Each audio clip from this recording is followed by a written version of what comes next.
আজকে বিনা উস্কানিতে ব্রাহ্মণবাড়িয়াতে এই পর্যন্ত খবর পাইলাম সন্ধ্যা থেকে 5 জন হত্যা করা হয়েছে। এই মাত্র খবর আসলো আমার কাছে। কি অপরাধ উলামায়ে কেরামের, কি অপরাধ মুসলিম মানুষের?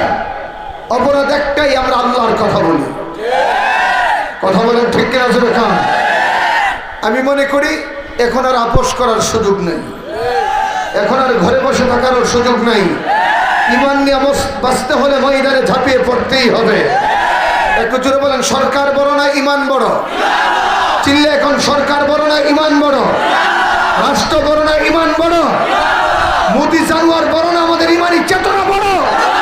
সুতরাং ইমান বাঁচানোর জন্য যদি রক্ত দেওয়ার ডাক আসে, আগামীকাল ময়দানে রক্ত দিতে কারা কারা প্রস্তুত?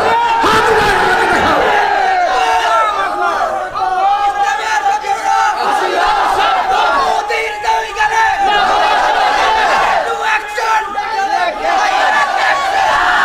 সরকার আনছে ঠিক আছে, আমাদের দায়িত্ব, আমরা জুতা দেখাইছি, ঝাড়ু মিছিল করছি। মোদি সম্মেলন করব ঢাকা, মিছিল হলো হাটহাজারী। আরে ভাই কথা বলেন না কেন? আচ্ছা একটু প্রতিবাদই তো জানানো, গণতন্ত্রের ভাষাই তো মিছিল করা।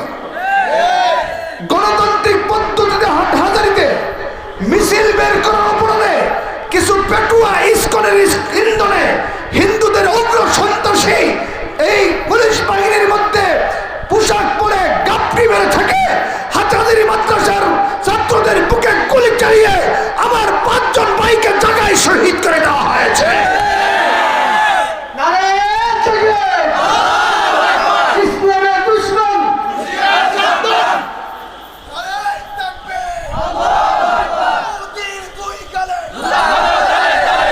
আমাদের সংগ্রাম কিন্তু ভারতের বিরুদ্ধে নয়, শুধু কুখ্যাত খুনি নরপঞ্চু নরঘাতক কসাই মূর্তির বিরুদ্ধে। কেন? তার হাতে লেগে আছে গুজরাটের 4,500 মুসলমান হত্যার দাগ। এই বেঈমান যখন মুখ্যমন্ত্রী ছিল গুজরাটের, তখন তার নির্দেশে গুজরাটে যে দাঙ্গা হয়েছিল, উগ্র হিন্দু জানোয়াররা আমার 4,500 মা বোন মুসলমানকে হত্যা করেছিল সেদিন। আর এর নায়ক ছিল কুখ্যাত নরেন্দ্র মোদী। একটি ঘটনা শুনলে বুঝবেন কি ধরনের জুলুম হয়েছিল সেদিন। ওই দিনকে আর পত্রিকাগুলো সার্চ করুন, ইন্টারনেট তন্ন তন্ন করে তালাশ করে দেখুন, আমার বক্তব্যের সত্যতা খুঁজে পাবেন। যদি সত্যতা খুঁজে না পান, আমার জিভটা কেটে দিবেন। যখন জুলুম চলছে চতুর্দিকে, এক মা তার সন্তানকে নিয়ে বাঁচার জন্য ঘর থেকে বের হয়ে গেলেন। কোথায় যাবেন? অজানা উদ্দেশ্য। বের হওয়ার মূল কারণ, বাঁচবে মা, বাঁচবে তার সন্তান। রাস্তায় বের হয়ে তাকায় দেখে বিপরীত দিক থেকে হিন্দুদের মিছিল আসতেছে। মা বুঝতে পারলেন বিপদ তার সামনে। মুসলমানের সামনে যখন বিপদ আসে, মুসলমান পরে ইন্না লিল্লাহি, বলতে হবে ইন্না লিল্লাহি। মাও ব্যক্তই হলো না, বললেন ইন্না লিল্লাহি ওয়া ইন্না ইলাইহি রাজিউন। যেই মাত্র মুসলিম মহিলার ইন্না লিল্লাহর আওয়াজ ওই হিন্দুদের কানে প্রশ্ন, তারা বুঝতে পারলো মহিলাটা মুসলিম। এই একটি মাত্র অপরাধের কারণে, মুসলমান হওয়ার কারণে মার বুক থেকে সন্তানটাকে ছিনায় আনে। পাশে ছিল চায়ের দোকান। কিসের দোকান? যেই চুলার মধ্যে চায়ের কেতলি দিয়া চা বানানো হয়, এই চায়ের চুলা থেকে কেতলিটাকে সরাইয়া মার চোখের সামনে ছোট্ট বাচ্চাটাকে আগুনের মধ্যে বসায় দেওয়া হলো। সন্তানটা আগুনের মধ্যে পড়ে মা মা বাঁচাও বাঁচাও বলে চিৎকার শুরু করেছে। কিন্তু হিন্দু জানোয়াররা মাকে এমন ভাবে আটকে রেখেছেন, মা পাগলের মতো ছুটতে চাইলেন, কিন্তু জানোয়াররা মাকে যাইতে দিলেন না। সন্তানটা আগুনের মধ্যে পড়ে মা মা মা বলে চিৎকার করতে করতে একসময় আগুনে পুড়ে ভস্মীভূত হয়ে শহীদ হয়ে জান্নাতে চলে যায়। জুলুম নির্যাতন সেখানে শেষ হয় নাই। পরবর্তী স্টেপ আসলো মার উপরে জুলুম। দোকান থেকে ব্লেড কিনে এনে মাকে উলঙ্গ করে মার 2টা স্তন কেটে দেওয়া হলো। জানোয়াররা পাষণ্ডরা এই মুসলিম মার 2টা স্তন নিয়ে ফুটবলের মতো খেলাধুলা শুরু করেছে। মার স্তন থেকে রক্ত বৃষ্টির মতো ঝরতে ঝরতে মা দুর্বল হয়ে কাঁপতে কাঁপতে জমিনে পড়ে যায়। সেখানেও জুলুম বন্ধ হয়নি। বেলেট নিয়ে মাথা থেকে পা পর্যন্ত মায়ের পুরাটা শরীর সেকে সেকে রক্তাক্ত করে সর্বশেষ মার লজ্জাস্থানে বেলেট ঢুকাইয়া টান্দা লজ্জাস্থানটাকে কেটে টুকরা করে মাকে দুনিয়ার জমিন থেকে শহীদ করে বিদায় করে দেওয়া হয়েছে। এইরকম একজন না দুইজন না, গুজরাটে এইরকম মর্মান্তিক দাঙ্গার মাধ্যমে ৪,৫০০ মুসলমান হত্যা করেছে এই নরঘাতক নরেন্দ্র মোদী। যেই মোদীর হাতে মুসলমানের রক্তের দাগ লেগে আছে, এই মোদী মুসলমানের রাষ্ট্র বাংলাদেশে আসতে পারে? একটু জোরে কর, আরো জোরে কর। আমরা তো সরকারের বিরুদ্ধে যুদ্ধে নামতে চাই না, এবার সরকারের বিরুদ্ধে আমাদের কোনো অবস্থানও নয়। আমরা চেয়েছি মুসলমানের পবিত্র ভূমিতে যেন কসাই মোদীর নাপাক কদম লেগে যেন এই জমিনটা নাপাক না হয়। আমাদের দাবিটা ছিল রাষ্ট্রের বিরুদ্ধে না, সরকারের বিরুদ্ধে না। কেন সরকারের পেটোয়া বাহিনী হাফেজ কোরআনের বুক গুলি করে চাষরা করে দিয়েছে? কিসের জন্য আটটি লাশ আজকে ফেলা হয়েছে বাংলার জমিনে? এর জবাব একদিন এই জালিম গোষ্ঠীকে দিতে হবে ইনশাআল্লাহ। মনে রাখতে হবে, ইসলামের বিরুদ্ধে অবস্থান গ্রহণ করে পাখির মতো গুলি করে মুজাহিদিন ইসলামকে শহীদ করে দুনিয়ার কোন বেঈমান গোষ্ঠী ইসলামের আলোকে নির্বাপিত করতে পারে নাই, বর্তমানে কেউ পারবে না ইনশাআল্লাহ। সেই জমিনে শহীদের রক্তে রঞ্জিত হয়, এই জমিনে কালেমার ঝান্ডা উঠতে থাকবেই থাকবে ইনশাআল্লাহ। মুহতারাম হাজিরিন, মোদীকে কি তার পরিচয় আমাদেরকে ভালো করে জানতে হবে, আর আমরা কে আমাদের কি পরিচয় এটা আমাদেরকে ভালো করে জানতে হবে। कीमते हर चीज रादानी के चीज कीमते खुद रादानी अहमकीस्त। গোটা দুনিয়ার মূল্য তুমি বুঝলা, মুসলমান তুমি তোমার ইমানের মূল্য বুঝলা না। তোমার চাইতে বোকা পৃথিবীতে আর কেউ নেই। তুমি শুধুমাত্র একজন চৌধুরী নও, তুমি শুধুমাত্র একজন ভুইয়া খা পাঠান নও, তুমি একজন মুসলমান, তোমার অন্তরে আছে ঈমান। কথা বলে না ঠিক না? আর একজন ইমানদারের দাম কত? হাদিসে রাসূল বলেন, লা তাকুমুস সাআ হাত্তা ইউকালা ফিল আরদ আল্লাহ আল্লাহ। একজন মুমিন যতদিন পৃথিবীতে আল্লাহ আল্লাহ বলতে থাকবে ততদিন আল্লাহ কিয়ামত দিবেন না।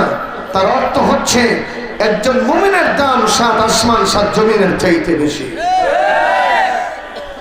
হ্যাঁ, পৃথিবীর মুমিনদের হয়তো আমেরিকার মতো শক্তি নাই পৃথিবীর দৃষ্টিভঙ্গি থেকে, ভারতের মতো প্রযুক্তিগত দিক থেকে আমরা পিছিয়ে আছি, কিন্তু একদিক দিয়ে আমরা সফল। আমরা কলমাওয়ালা, আমরা ঈমানওয়ালা, আমরা কোরআনওয়ালা, আমরা নবীওয়ালা, আমরা আল্লাহওয়ালা। আর একজন আল্লাহওয়ালার মোকাবেলা করার ক্ষমতা পৃথিবীর কোনো বেঈমানের বাচ্চারও নাই। কেন? দুনিয়ার বেঈমানদের আছে পৃথিবীর অস্ত্র, আর ঈমানদারের সঙ্গে কে আছে? আল্লাহ। এই আওয়াজে হবে না, জোরে বলেন, আওয়াজ করে বলেন না, আমাদের সঙ্গে কে আছে? একটু মহব্বতে ডাক দেন, আল্লাহ ইয়া আল্লাহ ইয়া আল্লাহ। আল্লাহ তোমার সাহায্য চাই, তুমি মজলুমদের পক্ষে সাহায্য নাযিল করো। আল্লাহ জালিমদের কবর বাংলার জমিনে রচনা করে দাও। আল্লাহ তোমার এই জমিনে তোমার কালেমার ঝান্ডা উড্ডীন হওয়ার তৌফিক দান করো। একটু জোরে বলেন আমিন। এবারের সংগ্রাম কিন্তু সরকারের বিরুদ্ধে ছিল না। গতকাল ছিল ২৬শে মার্চ।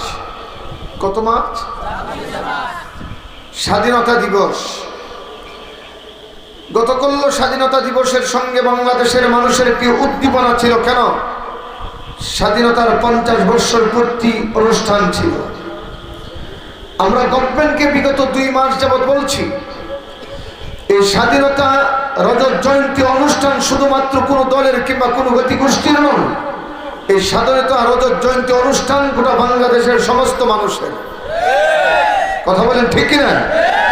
সমস্ত মানুষের অংশগ্রহণের মাধ্যমে পৃথিবী ফেমাস নেতাদেরকে দাওয়াত করে একটি সার্থক স্বাধীনতা রজত জয়ন্তী অনুষ্ঠান উদযাপন করা হোক। সবাই বাংলার জমিনে আসবে, কিন্তু কসাই মোদীকে আসতে দেওয়া হবে না। এটাই ছিল আমাদের দাবি। কারণটা কি দেখেন, ইসলাম বলেছে পড়শিদের সঙ্গে সুসম্পর্ক রাখা। ইসলামের দর্শন পড়শিদের সঙ্গে সুসম্পর্ক রাখা। আমাদের পড়শি, রাষ্ট্রীয় পড়শি হলো ইন্ডিয়া। আর ভাই কথা বলেন না কেন? আমাদের রাষ্ট্রীয় পড়শিকে, হ্যাঁ, স্বাধীনতা যুদ্ধের সময় এই ভারত আমাদেরকে যথেষ্ট হেল্প করেছে। সেই দিক থেকে ভারত ধন্যবাদ পাওয়ার যোগ্য। আমাদের সংগ্রাম কিন্তু ভারতের বিরুদ্ধে নয়, শুধু কুখ্যাত খুনি নরপঞ্চু নরঘাতক কসাই মূর্তির বিরুদ্ধে। কেন? তার হাতে লেগে আছে গুজরাটের ৪,৫০০ মুসলমান হত্যার দাগ। এই বেঈমান যখন মুখ্যমন্ত্রী ছিল গুজরাটের, তখন তার নির্দেশে গুজরাটে যে দাঙ্গা হয়েছিল, উগ্র কিন্তু জানোয়ারেরা আমার ৪,৫০০ মা বোন মুসলমানকে হত্যা করেছিল সেদিন। আর এর নায়ক ছিল কুখ্যাত নরেন্দ্র মোদী। একটি ঘটনা শুনলে বুঝবেন কি ধরনের জুলুম হয়েছিল সেদিন।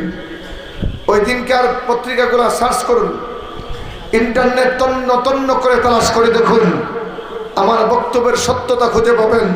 যদি সত্যতা খুঁজে না পান, আমার জিভটা কেটে দিবেন। যখন জুলুম চলছে চতুর্দিকে, এক মা তার সন্তানকে নিয়ে বাঁচার জন্য ঘর থেকে বের হয়ে গেলেন। কোথায় যাবেন? অজানা উদ্দেশ্য। বের হওয়ার মূল কারণ, বাঁচবে মা, বাঁচবে তার সন্তান। রাস্তায় বের হয়ে তাকায় দেখে বিপরীত দিক থেকে হিন্দুদের মিছিল আসতেছে। মা বুঝতে পারলেন বিপদ তার সামনে। মুসলমানের সামনে যখন বিপদ আসে, মুসলমান পরে ইন্না লিল্লাহি, বলতে হবে ইন্না লিল্লাহি। মাও ব্যক্তই হলো না, বললেন ইন্না লিল্লাহি ওয়া ইন্না ইলাইহি রাজিউন। যেই মাত্র মুসলিম মহিলার ইন্না লিল্লাহর আওয়াজ ওই হিন্দুদের কানে প্রশ্ন, তারা বুঝতে পারলো মহিলাটা মুসলিম। এই একটি মাত্র অপরাধের কারণে, মুসলমান হওয়ার কারণে মার বুক থেকে সন্তানটাকে ছিনায় আনে। পাশে ছিল চায়ের দোকান। কিসের দোকান? যেই চুলার মধ্যে চায়ের কেতলি দিয়া চা বানানো হয়, এই চায়ের চুলা থেকে কেতলিটাকে সরাইয়া মার চোখের সামনে ছোট্ট বাচ্চাটাকে আগুনের মধ্যে বসায় দেওয়া হলো। সন্তানটা আগুনের মধ্যে পড়ে মা মা বাঁচাও বাঁচাও বলে চিৎকার শুরু করেছে। কিন্তু হিন্দু জানোয়াররা মাকে এমন ভাবে আটকে রেখেছেন, মা পাগলের মতো ছুটতে চাইলেন, কিন্তু জানোয়াররা মাকে যাইতে দিলেন না।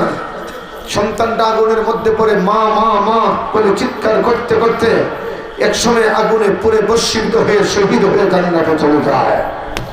জুলুম নির্যাতন সেখানে শেষ হয় নাই। পরবর্তী স্টেপ আসলো মার উপরে জুলুম। দোকান থেকে ব্লেড কিনে এনে মাকে উলঙ্গ করে মার দুটা স্তন কেটে দেওয়া হলো। জানোয়াররা, পাষণ্ডরা এই মুসলিম মার দুটা স্তন নিয়ে ফুটবলের মতো খেলাধুলা শুরু করেছে। মার স্তন থেকে রক্ত বৃষ্টির মতো ঝরতে ঝরতে মা দুর্বল হয়ে কাঁপতে কাঁপতে জমিনে পড়ে যায়। সেখানেও জুলুম বন্ধ হয়নি। বেলেট নিয়ে মাথা থেকে পা পর্যন্ত মায়ের পুরাটা শরীর সেকে সেকে রক্তাক্ত করে সর্বশেষ মার লজ্জাস্থানে বেলেট ঢুকাইয়া টান্দা লজ্জাস্থানটাকে কেটে টুকরা করে মাকে দুনিয়ার জমিন থেকে শহীদ করে বিদায় করে দেওয়া হয়েছে। এইরকম একজন না, দুইজন না, গুজরাটে এইরকম মর্মান্তিক দাঙ্গার মাধ্যমে ৪,৫০০ মুসলমান হত্যা করেছে এই নাঘাতক নরেন্দ্র মোদী। যেই মোদীর হাতে মুসলমানের রক্তের দাগ লেগে আছে, এই মোদী মুসলমানের রাষ্ট্র বাংলাদেশে আসতে পারে? একটু জোরে কর, আরো জোরে কর। সরকার আনছে, ঠিক আছে, আমাদের দায়িত্ব, আমরা জুতা দেখাইছি, ঝাড়ু মিছিল করছি। মোদী সম্মেলন করব ঢাকা, মিছিল হলো হাটহাজারী। আরে ভাই কথা বলেন না কেন? আচ্ছা একটু প্রতিবাদও তো জানানো, গণতন্ত্রের ভাষাই তো মিছিল করা। গণতান্ত্রিক পদ্ধতিতে হাটহাজারীতে মিছিল বের করার অপরাধে কিছু পেটুয়া ইস্কনের ইন্ধনে হিন্দুদের উগ্র সন্ত্রাসী এই পুলিশ বাহিনীর মধ্যে পোশাক পরে গাপটি মেরে থাকে। হাটহাজারী মাদ্রাসার ছাত্রদের বুকে গুলি চালিয়ে আমার ৫ জন ভাইকে জায়গায় শহীদ করে দেওয়া হয়েছে।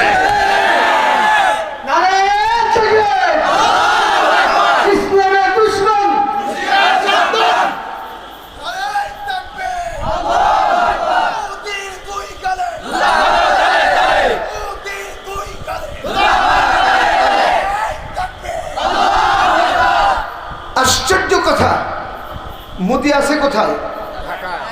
মিছিল হলো কোথায়? আচ্ছা, ওখানে মিছিল হলে ওদের সমস্যাটা কি? তাহলে বোঝা গেল এই গুলি ছুড়ানো হয়েছে মোদিকে খুশি করার জন্য। আরে ভাই কথা বলেন না কেন? তাহলে বোঝা গেল আপনি দেশের জনগণের সরকার না ভারতের হিন্দু জানোয়ার মোদির সরকার। তাইলে তো অনায়াসই আপনি রাষ্ট্রের ক্ষমতা ছেড়ে দেওয়া উচিত। আজকে বিনা উস্কানিতে ব্রাহ্মণবাড়িয়াতে এই পর্যন্ত খবর পাইলাম সন্ধ্যা থেকে 5 জন হত্যা করা হয়েছে। এই মাত্র খবর আসলো আমার কাছে। কি অপরাধ উলামায়ে কেরামের, কি অপরাধ মুসলিম মানুষের? অপরাধ একটাই, আমরা আল্লাহর কথা বলি। কথা বলেন ঠিক কিনা জোরে কান?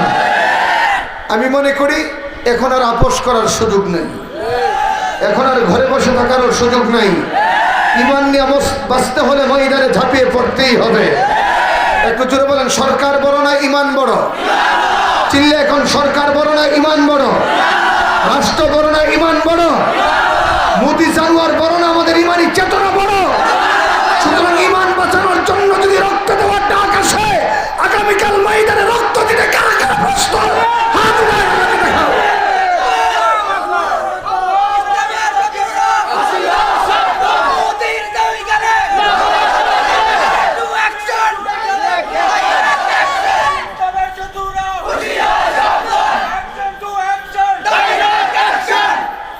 আল্লাহর জাতের কসম, মুসলমানের আল্লাহু আকবারের মোকাবেলা করার ক্ষমতা দুনিয়ার কোনো বেঈমানের বাচ্চার নাই। গত 5 দিন আগে ভারতে কি হয়েছে শুনেন? কেন আমরা ভারত বিরোধী? একটু ভালো করে শুনেন। বলেন তো, কোরআন কার কিতাব? এই আওয়াজ হবে না, জোরে বলেন। কোনো সন্দেহ আছে? কোরআনে কোনো ভুল টুল আসেনি? এই ঘোষণা কার? কোরআনে যে কোনো ভুল নেই, কোরআনে যে সন্দেহ সুবহা নাই, এই সিদ্ধান্ত কার? মালিক বলেছেন জালিকাল কিতাব লা, বলো না বাবা, বলো জালিকাল কিতাব। এই সিদ্ধান্ত কার? দেখেন ভারতে এক শিয়া, কি শিয়া, শিয়া, আমরা তো শিয়াদের পাগড়ি দেখে মনে করি এরা বড় মুসলমান। ওরা ইহুদিদের চাইতেও খারাপ, ওরা ইহুদিদের চাইতেও খারাপ। এক শিয়া জানোয়ার ভারতের সুপ্রিম কোর্টে অ্যাপিল ডিভিশনে আল্লাহর কোরআনের 26টি আয়াত নাকি ভুল, 26টি কোরআনের আয়াত পরিবর্তন করার জন্য রিট করেছে। এই কোরআনের আয়াতটা তারা পাল্টাবে। আমি বলি, চুরি করা আর চোরকে প্রশ্রয় দেওয়া, চোরের চাইতে প্রশ্রয়কারীর বিচার বেশি হতে হবে। যার প্রশ্রয় চুরি হয় সে বড় অপরাধী। যে শিয়া বেয়াদব রিট করেছে তার যেমন গর্দান উড়ায় দেওয়া দরকার, যেই রাষ্ট্রে কোরআনের বিরুদ্ধে রিটটিকে গ্রহণ করেছে এই রাষ্ট্রের বিরুদ্ধে মুসলমানের লড়াই করা প্রয়োজন। এই রাষ্ট্রটি হলো মোদির রাষ্ট্র ভারত। আমি কালকে চট্টগ্রামে ছিলাম, প্রাঙ্গণেতে শেখুল ইসলাম আল্লাহ মোহাম্মদ শফির এলাকায় বলে এসেছি যে মিস্টার ভারত, মোদি তোমার ভারত সঙ্গে নেওয়া উচিত, আরো পাশে ধারণ করো রাশিয়া, নিতে পারো সঙ্গে আমেরিকা, নিতে পারো ফ্রান্স, গোটা পৃথিবীর সমস্ত শক্তির উৎসগুলা নিয়ে আল্লাহর কোরআনের বিরুদ্ধে চক্রান্ত চালাও। আল্লাহর কোরআনের 26টি আয়াত তো দূরের কথা, 26টি শব্দ তো দূরের কথা, 26টি অক্ষর তো দূরের কথা, গোটা দুনিয়ার সমস্ত পরাশক্তিগুলো মিলে আল্লাহর কোরআনের অক্ষরের একটি অক্ষরের একটা নোক্তা পরিবর্তন করতে পারবে না।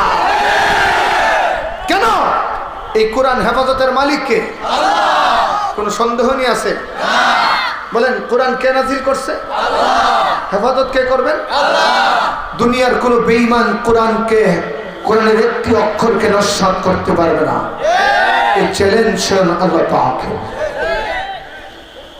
মুহতারাম হাজরিন, রিট হবে, ধাক্কা আসবে, ঝড় হবে, মুসলমান ভীত হওয়ার কোনো সুযোগ নেই। কেন? আমরা মরলে শহীদ বাঁচছিলে, একটু জোরে করে, মরলে শহীদ বাঁচছিলে। সুতরাং মুসলমানের পরাজয় বলতে কোনো শব্দ নাই, এটা মনে রাখবেন। ছোট্ট একটা হাদিস শুনি। রাসূলের একজন বড় সাহাবীর নাম ছিল তারিক বিন জিয়াদ রাদিয়াল্লাহু তাআলা আনহু। বলেন কি নাম? তারিক বিন জিয়াদ রাদিয়াল্লাহু তাআলা আনহু। উনি পানিপথের জাহাজে করে ৯,০০০ সোলজার নিয়ে, কত হাজার? ৯,০০০। আমার দিকে তাকান। ৯,০০০ সোলজার নিয়ে স্পেন যাচ্ছেন, স্পেন বিজয় করার জন্য। আচ্ছা বলেন তো, একটা রাষ্ট্রের মোকাবেলায় ৯,০০০ সোলজার কি? কসুফাতার ভানিও তো না। স্পেনের সমুদ্রের উপকণ্ঠে একটি পাহাড় আছে, পাহাড়টির নাম ছিল জাবালে জিব্রাইল। জাবালে জিব্রাইল।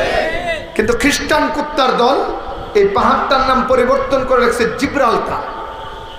এটার নাম দিয়েছে জিব্রাল্টার, কিন্তু এই পাহাড়টার নাম ছিল পাহাড়ে জিব্রাইল, জাবালে জিব্রাইল, যেখানে জিব্রাইল আমিন অবতীর্ণ করেছিলেন।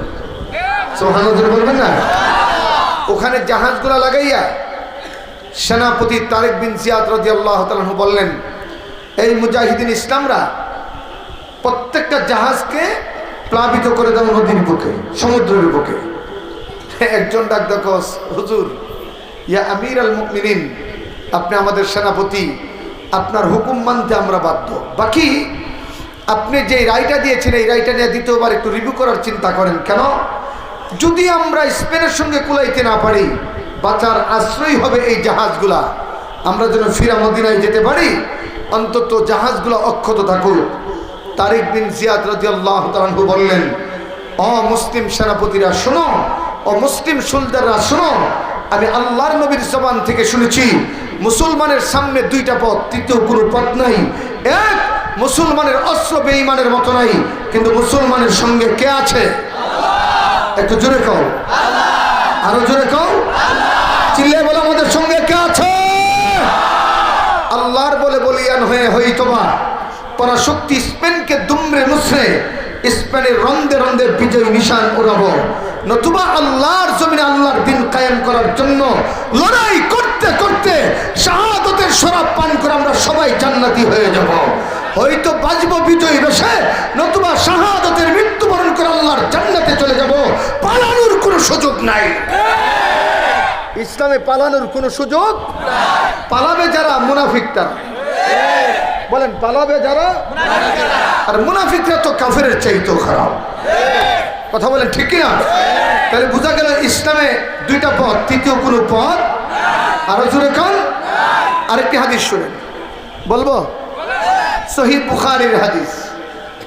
মুনাফিকরা রাসূলের কাছে এসে ৫-৭ জন এসে টুপিদারে লাগায়, হুজুর, আমরা মক্কার অমুক পুত্রের মানুষ, আমরা 200 মানুষ কলমা পড়া মুসলমান হয়েছি। সবটা ছিল চিটারি। সবটা ছিল কি? উদ্দেশ্য মুনাফিক সে যে আল্লাহর নবীর সাহাবীদেরকে হত্যা করা। ৫-৭ দিন নবীর দরবারে থেকে বিদায়ী সময় ডাক, হুজুর, আমাদের তো মন চাচ্ছিল সারা জীবন আপনার সঙ্গে কাটায় দেই, কিন্তু বাড়ি গাড়ি আছে, সমাজ সংসার আছে, আমাদের খাবার দাবারের প্রয়োজন, কাজ টাজ করতে হবে, আমাদেরকে মক্কা ফিরে যেতে হবে। রাসূল কো যাও।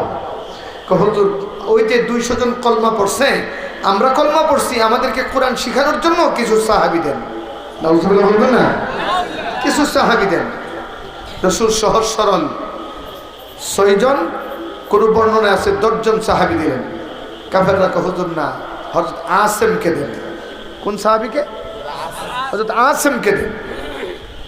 আসিমকে কেন চাচ্ছে আমি বিষয়টা ক্লিয়ার করে বলি। উহুদের মুসলমানের দুর্দিনেও হযরত আসিম মক্কার এক বেঈমান নেতার দুই কাফের সন্তানকে হত্যা করেছিল। সুবহানাল্লাহ। ওই কাফের সর্দার কসম খেয়েছে তার মূর্তি, যে আমার সন্তানকে যে মুসলমান নেতা হত্যা করেছে তাকে ধরে এনে তার গর্দান কেটে তার মাথার খুঁড়ি দিয়া শরাব পান করিয়া আমি পুলা হারানোর সুখ বলবো। এই মুনাফিকগুলোরে পাঠাইছে যে আসিমকে এনে দিবা, বিনিময়ে তোমাদেরকে 200 উট বকশিশ দেওয়া হবে। ইতিহাস বলে আসিম এমন এক সাহাবী ছিলেন যার তেলাওয়াত ছিল নবীর জমানায় সবচেয়ে সুন্দর। একটু জোরে সুবহানাল্লাহ বলবেন না? সবচেয়ে মধুর, শ্রুতি মধুর তেলাওয়াত তিনি করতেন।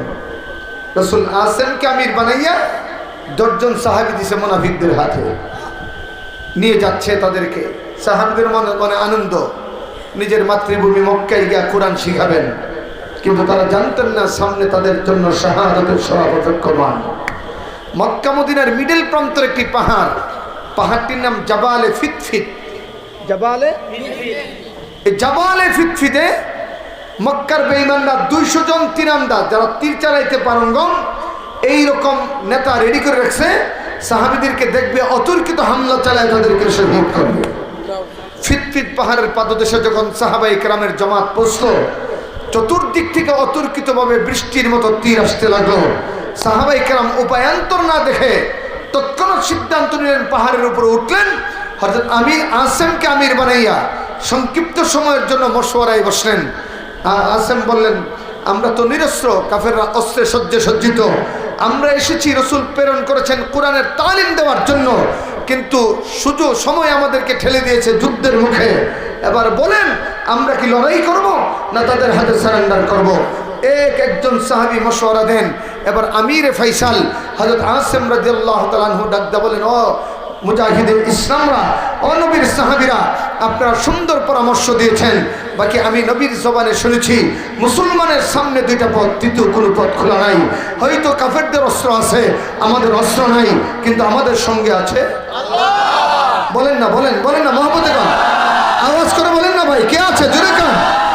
দ্বিতীয়ত, আমরা আল্লাহর বলে বলিয়ান হয়ে হয়তো বিজয় হয়ে নবীর কদমে মদিনায় ফিরে যাব, নতুবা কোরআনের জন্য, আল্লাহর নবীর ইজ্জতের জন্য, নতুবা আল্লাহর অস্তিত্বের জন্য বুকের তাজা রক্ত ময়দানে ঢেলে শাহাদাতের শরাব পান করে জান্নাতে চলে যাব। ঘোষণা করলো, আসো জিহাদ হবে, লড়াই হবে। জাগায় 6 জন সাহাবী শহীদ। কয়জন? জোরে কর না, কয়জন? জাগাই নিরস্ত্র, তো চতুর্দিকে তীর এসে 6 জন শহীদ হয়ে গেলেন। হযরত আসেমের দিমাগে এই যে শিরায় তীর ঢুকলো, বুকের মধ্যে তীর বিদ্ধ হলো, সমস্ত শরীর রক্ত রঞ্জিত হয়ে গেল, ক্ষত বিক্ষত। তিনি কাঁপতে কাঁপতে পাহাড়ের উপরে পড়ে গেলেন। শুনতে পাইলেন উনি শাহাদাত বরণ করলেই ওনার গর্দানটা নিয়ে কাফেররা ওনার লাশটাকে বিকৃত করে ওনার খুঁড়িতে, মাথার খুঁড়িতে শরাব ঢেলে কাফেররা শরাব পান করবে। হযরত আসেম শাহাদাতের পূর্বে এই মৃত্যু সজ্জায় অবস্থায় হাত উঠাইয়া দিলেন আল্লাহর দরবারে। একটু জোরে সুবহানাল্লাহ বলবেন না? মুহতারাম হাজিরিন, ভালো করে শুনেন। আল্লাহর নবীর সাহাবী আসেম ডাকতে বলে, আল্লাহ, কোরআনের জন্য শাহাদাতের শরাব পান করতেছি, কোনো আফসোস নাই, কিন্তু শাহাদাতের পূর্বে 2টা তামান্না তোমার দরবারে হাত উঠাইয়া দিলাম। আমার শাহাদাতের পূর্বে আমার এই 2টা দোয়া তুমি কবুল করো। রব্বে কারীম, আমি দুনিয়ার জমিনে বাঁচব না, কিছুক্ষণের মধ্যে হয়তো তোমার দরবারে চলে যাব। আমার অন্তরে কোনো আফসোস নাই, আফসোস একটা, আর এই দুনিয়ার চক্ষু দিয়া কোনোদিন তোমার নবীর নূর মাখা চেহারা দেখব না। আমার মন চাই শাহাদাতের পূর্বে তোমার নবীর কদমে সালাম পৌঁছাবো। দয়া করে এখান থেকে 125 মাইল দূর নবীর মদিনায় আমার সালামটা নবীর কদমে পৌঁছায় দাও। হযরত আসেম 125 মাইল দূর থেকে যখন সালাম দিলেন, আল্লাহ তাআলা ফেরেশতাদের মাধ্যমে সালামের আওয়াজটা নবীর কানে পৌঁছায় দিলেন। মদিনার মসজিদে নবী বসা সাহাবায়ে কেরামের সামনে হযরত রাসূল করিম সাল্লাল্লাহু আলাইহি ওয়াসাল্লাম সালামের জবাব গ্রহণ করলেন। ওয়া আলাইকুস সালাম ইয়া আসিম, ও আসিম, আমি তোমার সালাম গ্রহণ করলাম। মদিনার সাহাবায়ে কেরাম ডাকতে বলেন, নবীজি, আসিম কেন মক্কায় প্রেরণ করেছেন? আসিম তো মক্কায়, আসিম কোথায় পাইলেন? কোথায় আসিমের সালাম শুনলেন? নবী চোখ পানি ঝরঝর করেছে, ডাকতে বলেন, ও সাহাবীরা শোনো, তোমরা যা দেখো না, আল্লাহ তাআলা নবুয়তের চক্ষু দিয়ে আমারে তা দেখাবে। আসিমকে যারা নিয়ে গিয়েছে তারা মুসলমান ছিল না, তারা মুনাফিক। মক্কা মদিনার মিডল প্রান্তরে আমার আসিমকে তীর নিক্ষেপ করে দুনিয়ার জমিন থেকে বিদায় করে দেওয়া হচ্ছে। শাহাদাতের পূর্বে হযরত আসিম আমার কদমে বিদায়ী সালাম দিয়েছে। আল্লাহ তাআলা আমার কানে সালামের আওয়াজটা পৌঁছে দিয়েছে। হযরত আসিম 2 নম্বর দোয়া করলেন, আল্লাহ, তোমার তোরে জীবন বিলায় দিয়ে আমার কোনো আফসোস নাই। কিন্তু আমি শুনেছি আমার শাহাদাতের পরে বেঈমানরা আমার গর্দান কাটবে, আমার মাথার খুঁড়ি নিয়ে আমার লাশটাকে বিকৃতি করে শরাব দিয়ে আমার লাশটাকে নাপাক বানানো হবে। আল্লাহ, তোমার দরবারে 2 নম্বর কাকুতি, আমার শাহাদাতের পরে তুমি মেহেরবানি করে কাফেরদের নাপাক হাত থেকে আমার লাশটাকে হেফাজত করো। বলেন না হেফাজতের মালিককে? একটু জোরে কান। কোনো সন্দেহ নেই আছে? এই জায়গায় তো ভণ্ডদের সাথে আমাদের দ্বন্দ্ব। কথা বলেন ঠিক কিনা? শামীম বাড়ি চেয়ার দেন।